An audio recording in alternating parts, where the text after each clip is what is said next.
Welcome back to Just Chillin'. Once again, we're talking about elderly abuse. The number at the station is 368-2207. If you have any calls or comments, please do so. Can you guys reintroduce yourself to Cleveland? I'm Carol Dayton.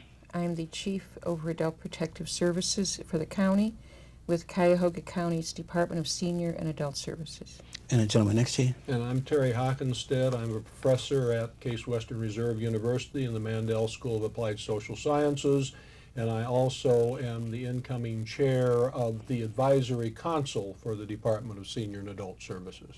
Okay, Terry, during the break you talked about women. How does this problem impact women? Well, elder abuse is particularly prevalent among women. The majority of older people who are abused are women, and it's for two reasons. There are more older women than older men, but also older women are particularly economically vulnerable in a family situation, and so very often they're reluctant to report abuse of any type, physical abuse, emotional abuse, or financial abuse. So this is a real issue, and we have to encourage older women to report to professionals, to the hotline that we were talking about, if they are experiencing abuse.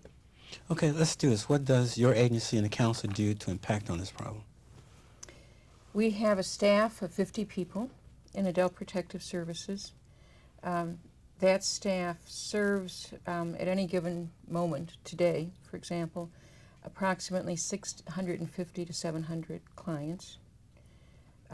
We are required to both investigate the call that comes into us and determine if in fact the harm that's being alleged is occurring, but then to offer services, to offer remedies, to assist people to know what their choices are.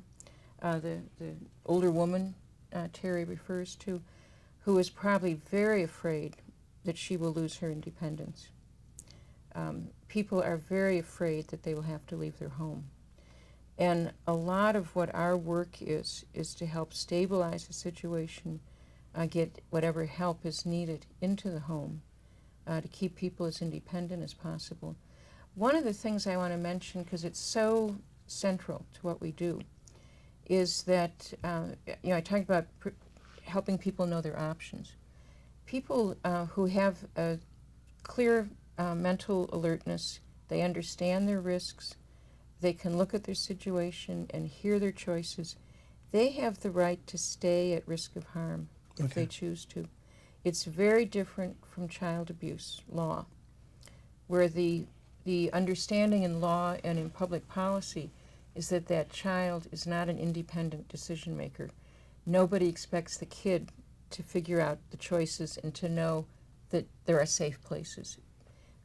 What they know is home, and that's what they want, is to be with their parents, typically. In the field of adult protective services and elder abuse, the older person does know their choices, and one of our jobs is to make sure that they know all of their choices. And they have the right to choose to live at risk of harm if they understand those choices. That makes it a very different circumstance. Wow. We do not go in and remove people to nursing homes because we feel they'd be safer there. That's not our task. Our task is to help assess their circumstances, their ability to make those decisions, and then to assist them with the best choices. Okay, and Terry, the Advisory Council's role. The Advisory Council is a group of volunteers representing all parts of the community that work with the director and the staff of the department in creating better programs. We have many seniors on the Advisory Council. It's a 25-person body. There are people from all geographical areas of the county. There are people from different types of professions and work background. And we are there to hear what the department has done, to advise them on how they can improve their services, and also to support and promote their services. It's a very important part of the of our work. We are appointed by the county commissioners. We're not a policy-making body. We're strictly an advisory body, but we represent people who, both through personal experience and also through their professional work, have knowledge and expertise in areas of adult protective services. The department has a very good program of grandparents caring for grandchildren, and we advise on that. The department has an excellent program called Options for Elders to provide low-income elders with a set of services to keep them out of nursing homes. We have worked with them in terms of getting that program going and promoting it in the community as a couple of examples of other types of work the department does and the council advises the department on. One of the ways the council's been helpful to us in terms of adult protective is in promoting our poster campaign, and you were very nicely to agree to put one up on your wall here. We're in the midst of a campaign to help the general public as well as remind the professionals that this does need to be reported. There is an Ohio law that says that the vulnerable older person is to be protected, and we're getting out hundreds of these posters. We are clear that the general public doesn't understand that this is in law as child abuse is in law. That they're different laws, they have different methods, but the basic concept that there's a couple of things that are very much the same. One is that the vulnerable person should be protected, that the government has a responsibility to protect the vulnerable citizen. Another thing that's similar is that there's a number of professions that are mandated to report to us by law. Okay. It's required that they report. And the third thing that's similar is that there's a staff required to investigate, so that it's not an offer to investigate, it's a required investigation. Okay, I guess my question would be, if you receive a call, how long does it take? Under Ohio law, we must begin within 3 working days. We typically begin much sooner, but it takes us time to both get the information transmitted. Our social work staff is out in the field investigating. They come in once a day, pick up the new case assigned, begin on it probably the next day. They must begin on it by the 3rd working day. Okay, I had a question for you guys. For the young people, what would you say to encourage them to stop by and visit their grandparents or someone elderly in the family, to keep them from being isolated? I would really say a couple of things. One is that you have in that older person what I like to think of as a prophet. And I like to think of it that way because prophets are people who tell us what's coming that we can't see ourselves. And the older person has so much to tell you about your life that you haven't yet seen. Things like, what's a long-term marriage like? How did you do that? What's raising a kid like, to have them leave and go off? What's retirement like? How do you value work?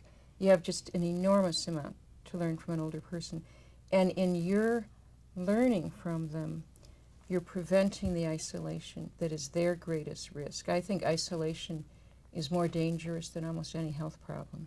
I'd like to pick up on the second part of that. Certainly, a younger person can gain from spending time with older people, but a younger person can also give a great deal of joy, a great deal of happiness, a great deal of satisfaction from spending time with older people. So it's a two-way street, and a great deal of reciprocity goes on. And I think younger people who have that experience find that they're really giving service as well as gaining from it.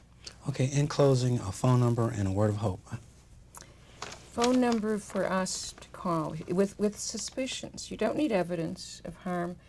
And you can call to just talk it through with our intake and say, I don't know if this is the right kind of call for you or not. And that phone number is 216-420-6700.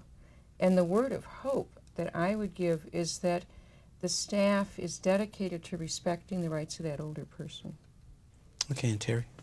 The service is there, it's available, ready to be helpful, and I hope that many people will use it because it's a good service, and there are many people there to help. Okay, is there a cost? No, there is no cost. Okay, that's a big word. There's no cost. There's no cost.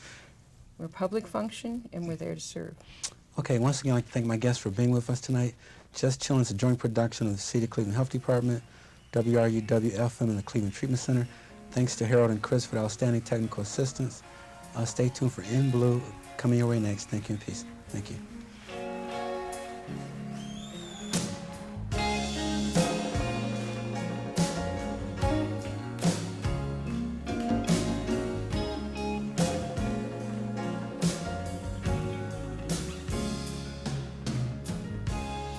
People get ready, there's a train a-coming. You don't need no baggage, you just get on board. All you need is faith to hear the diesel.